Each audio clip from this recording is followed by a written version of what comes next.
మరో 2 వారాల్లో ఇంకో 2 గ్యారంటీలు అమలు.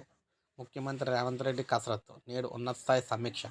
ప్రజాపాలనలో అందిన 1,26,00,000 దరఖాస్తులు పరిశీలన. లబ్ధిదారుల ఎంపికకు కసరత్తు.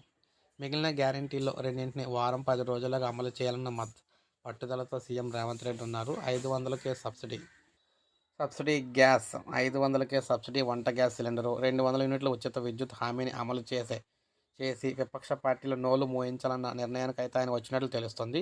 ఈ 2 గ్యారంటీలు అమలుకు ఖజానాపై పడే భారంపై కూడా చర్చించి నిర్ణయం తీసుకోనున్నారు. రాష్ట్ర వ్యాప్తంగా 10 రోజుల పాటు ప్రభుత్వం ఎంతో ప్రతిష్టాత్మకంగా నిర్వహించిన ప్రజాపాలన తీరుతెన్నులపై కూడా ఈరోజైతే సమీక్ష అయితే జరుగుతుందన్నమాట. ఈరోజు అతి ముఖ్యమైన ఏంటంటే సమీక్ష చేసిన తర్వాత ఎప్పటి నుంచి గ్యాస్ 500 రూపాయలకే సిలిండర్ ఇవ్వాలని, అదేవిధంగా ఉచితంగా 200 యూనిట్ల కరెంట్ అనేది ఏ రోజు నుంచి ఇవ్వాలి అనేది మనకి ఈ రోజు అయితే డిసైడ్ అయితే చేయడం జరుగుతుందన్నమాట.